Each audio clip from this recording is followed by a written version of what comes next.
Welcome back. It's time now to have our quick press review, and we are going to start immediately as we do have a lot of headlines. But before we start, let me first welcome my dear guest, my political and economic analyst of Sunday morning, Professor Dr. Mervat Madkour. Dr. Mervat, hello. Hello, Nermeen.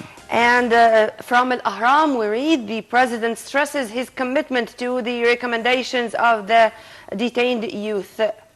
And sources say the release of 80 youth, most of them students, within only 48 hours. Al-Sisi revising the situation of the youth with final sentences also in the youth committee. And those youth, especially who were detained because of violating the protest law and opinion cases. Now, here, of course, this is a very important issue. But which is also on equal importance, that these were of the recommendations which turned to be presidential directives of the International Youth Conference, which took place in Sharm el-Sheikh last month. Meaning that it's not only recommendations, it's not only directives and to be just filed or archived. No, we do have these recommendations now as a process going on, not only, as we say, ink on paper. How do you see following up those recommendations and to implement them on the ground? The committee, look, the president cannot grant pardon unless it is a final ruling on part of the court. But he cannot grant a pardon for those who are still going into the judicial process, okay? Yeah. Why? Because these people are not going to be pardoned for something probably they will not be accused of. Yeah. But they made it clear, okay, that those who participated in sabotaging, in any violent crime, act, yep, okay, yeah, are not, not included into this pardoning issue, not. Of course. Definitely yes. not. But certainly it shows that the president is showing what I call understanding. Yes.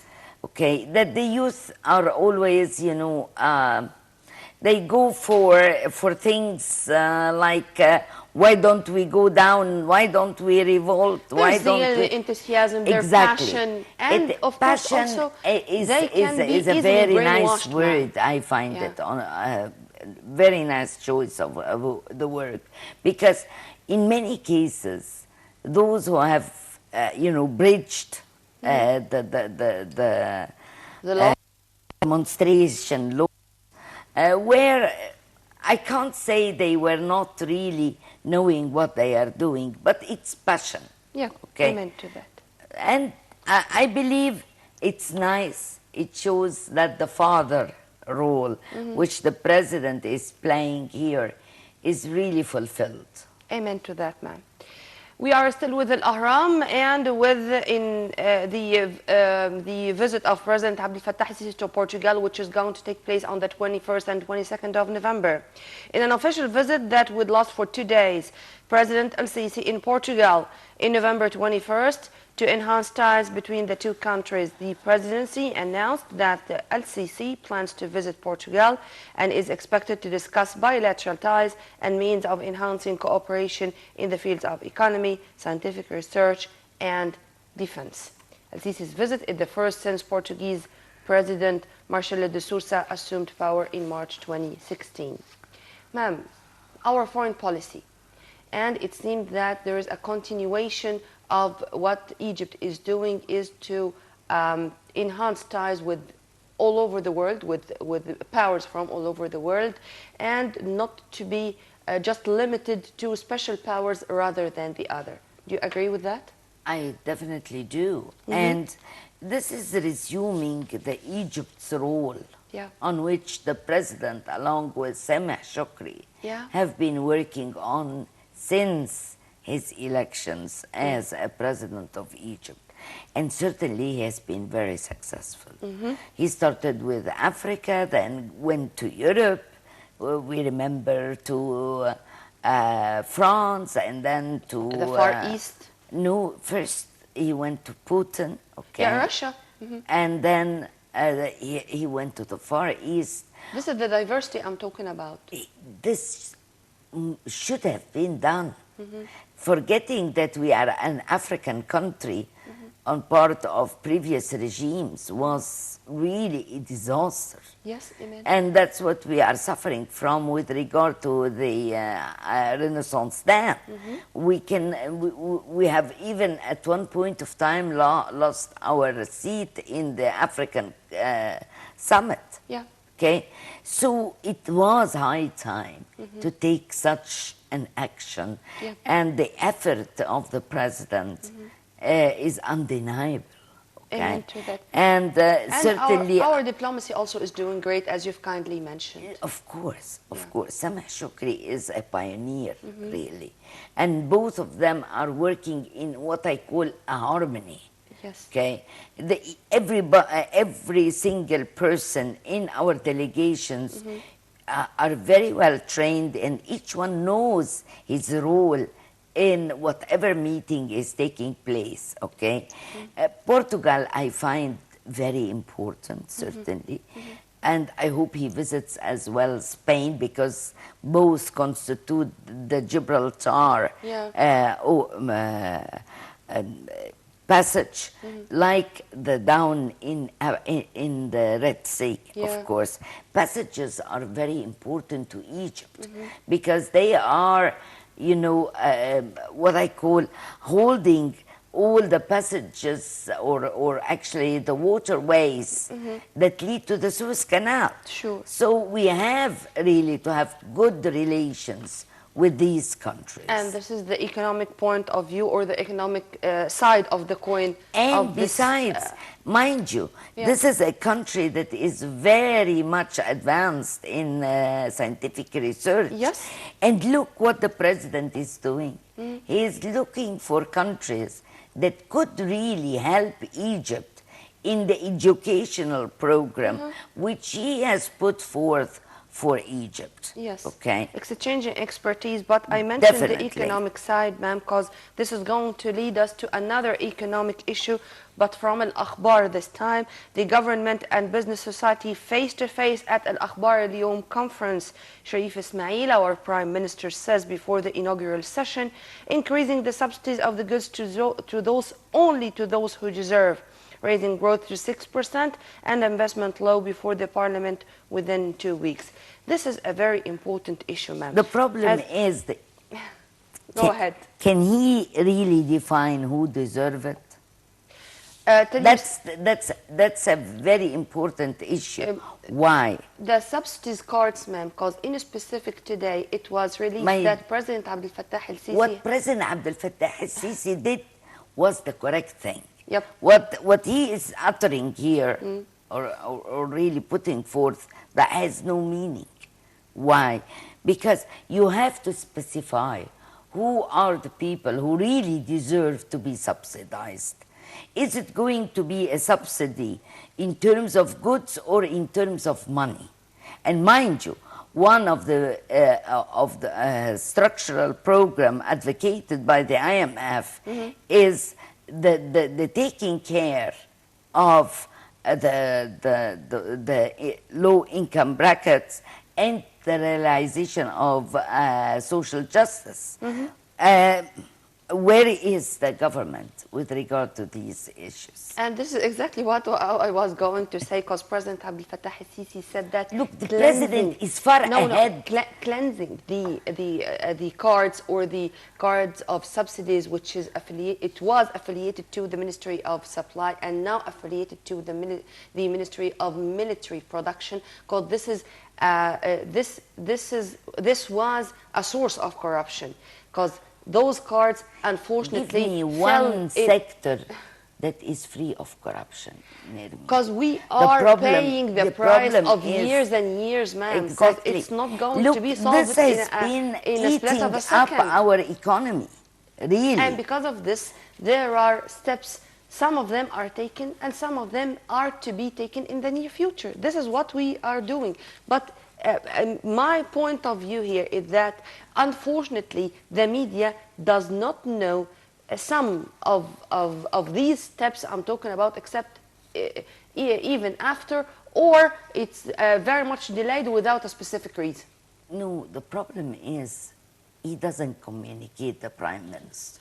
And this is, He doesn't and talk. because of this is another story. The problem is that this communication really makes the people aware. First, how long are they going to continue suffering? Because it is undeniable that the last, the floating or the liberation of the Egyptian pound has caused so many problems for the low-income brackets. Yep. And mind you, the first part of the loan will be granted next Tuesday, okay?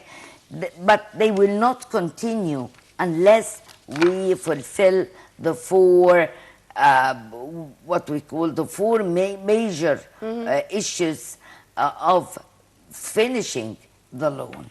Okay. Unfortunately, we don't have much time, so we should move to Trump, to the Al Ahram front page, and what they are saying about the President-elect of the United States of America. The departure of al-Assad shall not be one of the priorities of my administration. This is what Donald Trump said.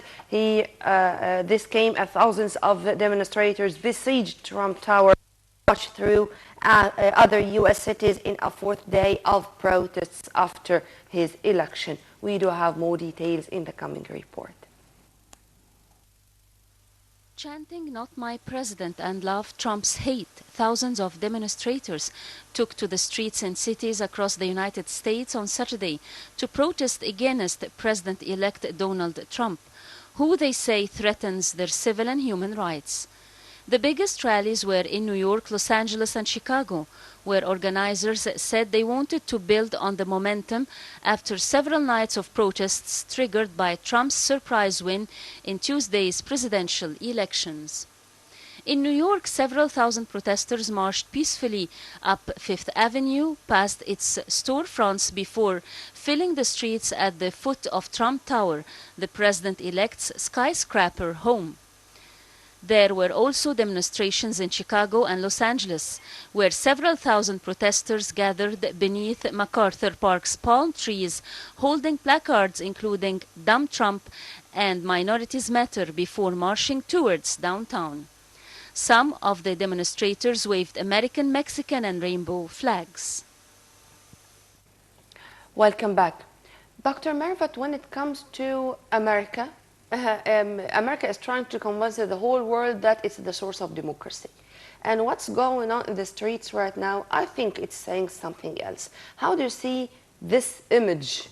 And I think that it's going to be the first time we talk about demonstrations from that type in specific in the United States of America. Did you see the demonstrations and the reaction of the police? These are peaceful. Yeah. Okay, For demonstrators. Yeah. These are the peaceful demonstrators. And you see how harsh the police was, how determined to stop them. And when they throw these gas bombs, they throw them back. It reminds me of what has happened here in Egypt. What they have exported to us one day during the 25th of January till the 12th of February, it's going back to them. And the arrest of 35,000 No, and the killing people. of one. No, this is another story. I'm moving to Turkey right now to speak also about those who were very much propagating about human rights and about how democracy is limited only to Egypt. Yep, it's only limited to them. Because Gulen is saying something about what Erdogan said about Egyptian leadership recently, and of course this was in Al Jazeera satellite channel. Fathullah Gulen, in exclusive interview with the paper in Al Akhbar, he said what's said by Erdogan towards Egypt is hallucinations. Of course, he says hallucinating all the time, Erdogan. Okay. If he didn't do that, it wouldn't be him. But this continuity of being against Egypt, of being against the president, why? Because we just ruined his hallucinations of becoming the caliphate of the Ottoman Empire. He cannot really forget that they have been in Egypt for almost 100 years. Yeah. Prior to the revolution of 1952, and the ones that were governing Egypt were not really Egyptians. They were Albanians in origin. Yep. Okay, and Albania was part of the Ottoman Empire. Okay, Yes. Yes. and we have been their colony for many years, but now we are a free country. We don't need Erdogan. Will Erdogan be able to continue this way, ma'am? Well, this is him. This is a brotherhood guy. I wonder what is he going to do with Trump being the president of the United States of America. Yeah. But he cannot, of course, curse Trump. But he wants to curse us. And look, we love the Turks. Yes, as Okay, people. Yes. the Turkish people. Yeah. As he said, I love the Egyptians. We don't need his love in the first place. But he hates our administration, and so do we hate his governance. But you didn't see Ban Ki-moon worried? You didn't see the Human Rights Watch, did you? With regard to what he is doing in his country, to his people? No. They only appear to us. And this is the double measures I'm talking about. The double standard. Double standards, yes, amen to that. But I should also here hail the reaction of our foreign ministry on the spot. But they were too polite. Because we know We shouldn't what have been that diplomacy polite. is, ma'am. He is not polite. But we are diplomatic. We know what diplomacy is. Dr. Mervat Madkour, I always enjoy my time when I'm here with you. Enjoy with you. Thank you very much for all what you have said. Your Thank input, you. as usual, is great. Well, right after the short break, we are going to be back always with more on Nile TV International, so stay tuned.